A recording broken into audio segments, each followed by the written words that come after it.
Jefferson's nose. His nose is 21 feet long. Mount Rushmore National Memorial under construction. You see that here's the scaffolding. Two men left St. Louis, Missouri in 1804 to explore the American West. They inspired the Gateway Arch. Soon many more people were moving west. Most of them went through St. Louis. This city was a good place to start their trip. It is located on the Mississippi River. People could get there quickly by boat. People called St. Louis the gateway to the West. In the 1930s, people in St. Louis wanted to build a monument. They decided to build a large arch. It would remind people that St. Louis was the gateway to the West. It took many years of planning. Workers began building the arch in 1963. It was finished in 1965. Many people visit the arch today. They travel all the way to the top in elevators. From the top of the arch, they can look out over St. Louis. There, they can think about all the people who travel through the city to find new places to live in the West. Lewis and Clark, the two men who left St. Louis in 1804 to explore the American West, were Meriwether Lewis and William Clark. President Thomas Jefferson sent them on their journey. They returned to St. Louis in 1806. People at the top of the arch look out at the city. Sorry, I got a dog problem. Hold on.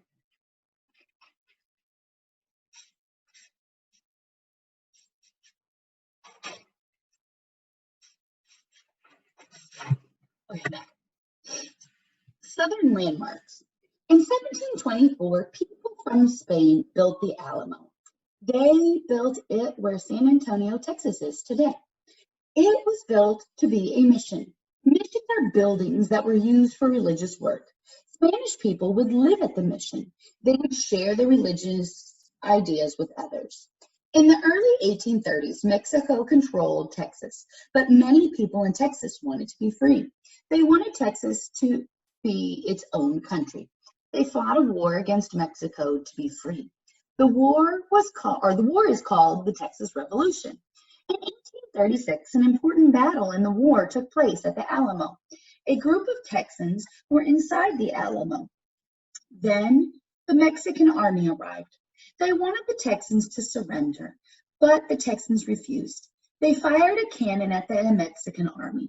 The battle had begun, but it did not last long. The Mexican army was too big.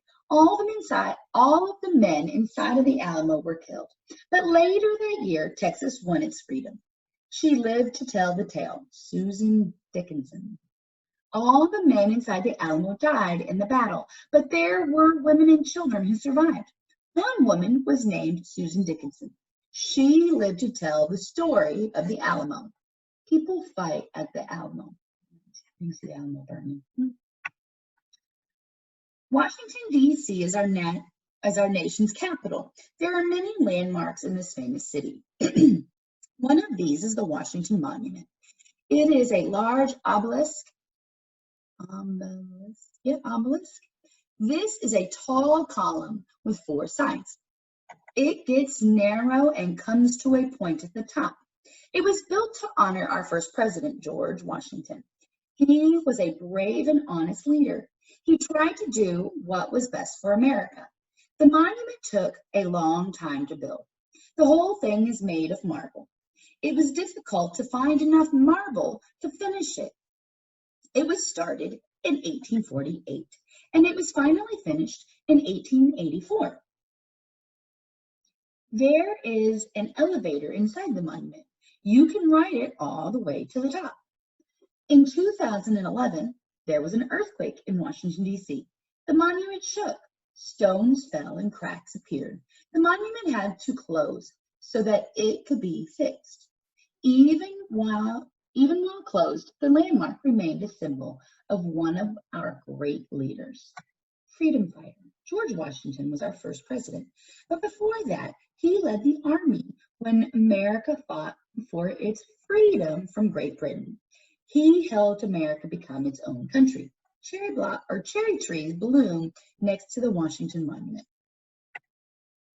Northeastern landmarks. Independence Hall is in Philadelphia.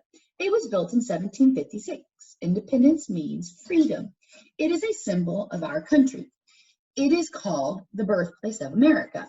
This hall is where the Declaration of Independence was approved. The Declaration said that America was its own country.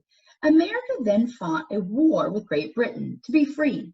Independence Hall is also where the U.S. Constitution was signed. The U.S. Constitution is the main set of laws for our country. State leaders met in the hall to write these laws. Over time, the top of the hall became very weak. It had to be taken down, but the hall was fixed. It now looks like it did when the country began. Many Americans visit the hall each year. It reminds us how brave our early leaders were. It helps us to remember the war they fought so that we could be free. The Liberty Bell, and the Liberty Bell is not in Independence Hall, it's in the park across the street. Men signed the U.S. Constitution in Independence Hall, and here's Independence Hall. The Statue of Liberty is one of the most famous landmarks in our country. Liberty means freedom. In 1886, France gave the statue to America. France wanted to thank America for standing up for freedom. The statue stands on Liberty Island off of the shore of New York. It is more than 300 feet tall. Lady Liberty holds a tablet in one hand and a torch in the other. The torch is covered in real gold. The statue is covered in copper. This is a reddish-brown metal. Over many years, the weather changed the color of the copper. That is why the statue is green today. At the base of the statue is a poem written by Emma Lazarus. A line from the poem reads, "Give me your tired, your poor, your huddled masses." This tells the world that all people are welcome in America. Immigrants look from their ship to the Statue of Liberty in 1948.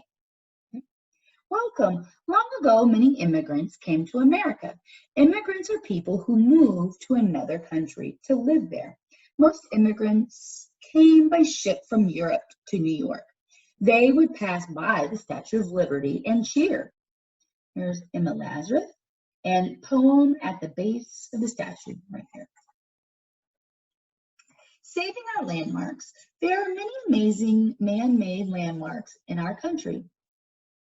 Each one has its own story to tell. It is important that we learn about these landmarks. They remind us of great events in our past. They help us remember the great things that people have accomplished. They teach us about American Indians. They tell us about our early leaders. Together, they create the story of our country.